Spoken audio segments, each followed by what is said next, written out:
Beginilah pola latihan silat Minang atau yang disebut dengan silat pauh. Silat tradisional Minangkabau ini merupakan aliran silat mancak dare atau yang lazimnya disebut dengan silat pauh. Aliran silat yang datang dari daerah Kabupaten Solo ini dibawa oleh Sultan Marajo di tahun 40-an. Kemudian aliran silat ini berkembang menjadi puluhan dan hingga ratusan perguruan silat yang ada di Kota Padang. Saat ini, aliran silat mancak dare ini lebih dikenal dengan silat pauh karena semula Sultan Marajo yang membawa aliran silat ini mengembangkan di daerah Pauh atau di daerah Nanggalo. Setelah memiliki beberapa murid, sang murid dari Sultan Marajo pun mengembangkan silat ini, sehingga hampir di semua kecamatan yang ada di Kota Padang telah berdiri sasaran-sasaran silat tradisional Minang ini. Inilah dia silat mancak dare atau silat pauh. Berlatihnya selalu dilakukan malam hari. Setiap kali latihan, para murid tidak harus membawa uang SPP atau iuran. Namun, setiap murid wajib membawa kopi gula karena sebagai bekal makan dan minum untuk para guru dan murid-murid yang sedang berlatih malam hari. Memang dalam pengembangan silat tradisional Minangkabau, aliran silat pauh ini tidak pernah dituntut biaya iuran wajib. Tidak sama dengan seperti perguruan-perguruan silat modern atau silat yang datang dari luar negeri. Sebut saja seperti latihan silat atau latihan karate, latihan taekwondo, ataupun latihan bela diri lainnya yang harus membayar iuran anggota ataupun iuran bulanan. Dalam latihan silat kampung atau silat tradisional Minangkabau ini, para murid tidak dituntut wajib membayar iuran anggota atau iuran bulanan. Hanya dengan membawa bekal makanan atau minuman saja, para murid sudah boleh datang ke perguruan. Tentunya harus memenuhi persyaratan untuk berlatih di sebuah sasaran atau sebuah perguruan silat yang ada di Minang ini. Seperti biasa, sasaran silat kampung atau silat Minangkabau selalu memiliki aturan-aturan tersendiri. Di sasaran silat di ruang hitam yang ada di Blanti Kota Padang ini, para muridnya tidak diwajibkan membayar iuran anggota, tetapi hanya membawa bekal makanan saja atau minuman saja seperti membawa kopi, gula atau snack lainnya untuk sebagai makanan atau cemilan saat berlatih di malam hari. Latihan pun berlangsung hanya 2 kali sepekan. Sebelum para murid ini lihai dan mahir menggerakkan kakinya, para murid diwajibkan belajar langkah dasar. Nah, setelah menguasai langkah silat atau langkah dasar, barulah para murid dikenalkan dengan gerakan dan jurus-jurus silat. Dan yang kita saksikan saat ini merupakan jurus dasar dari aliran silat pauh yang disebut dengan tangga 9.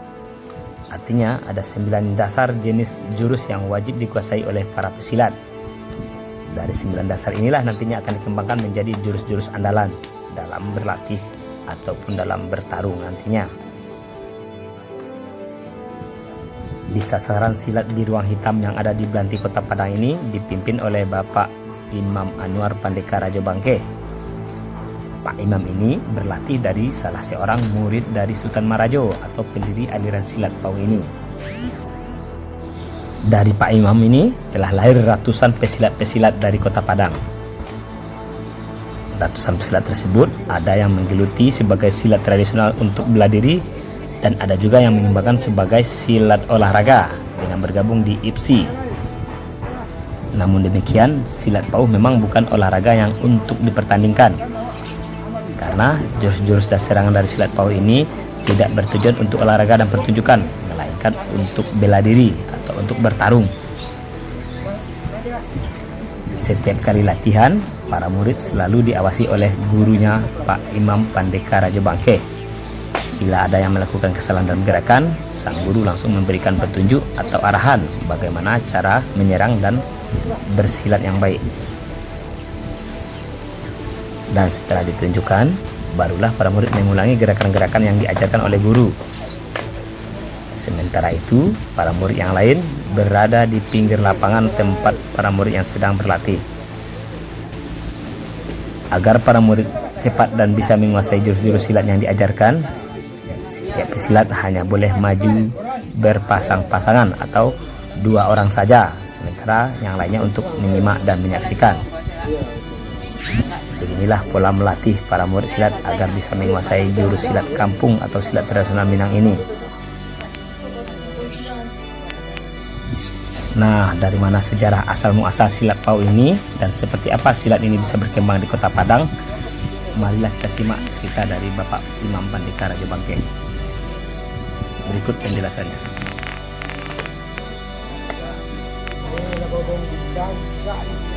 Nah, ini alirannya apa Pak yang ada di sini? Alirannya manca. Manca. Itu dari silat apa itu Pak? Itu dari Saniambaka. Baka.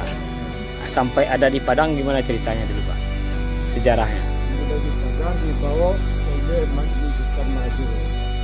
Itu dikembangkan di Nanggalo atau di Kusuma. Sultan Marajo itu ada berapa muridnya Pak yang mengembangkan? Berapa orang muridnya Pak yang mengembangkan di Padang Pak? Ya, kalau muridnya banyak.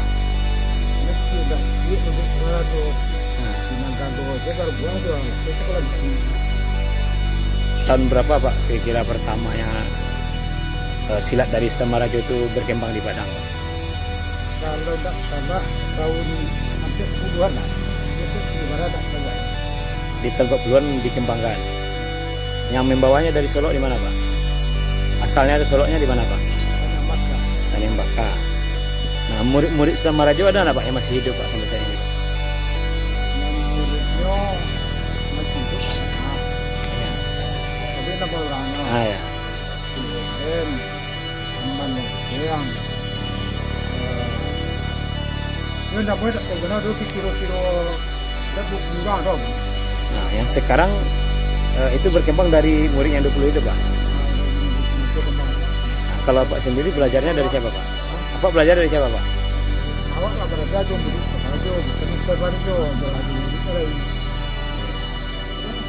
Nah, sampai sekarang masih bisa bertahan Pak. Ini yang latihan biasanya siapa aja Pak yang hadir ini Pak? Yang latihan Pak?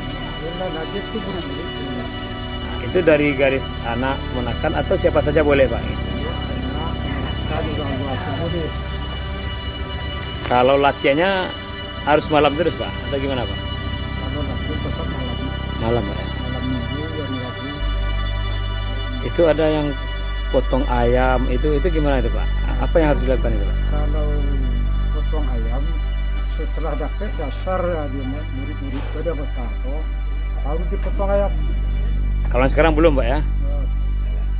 Nah, nanti koko lah sudah potong Kalau ayam. sudah potong ayam. Berdua dah dulu lagi. Nah, tujuannya apa Pak? Potong ayam itu. Tujuan potong ayam itu apa Pak? Tujuan potong ayam tu mencari mati ayam tu kama arahnya, bah sifatnya. Kadang-kadang orang ko aduh bekas patah.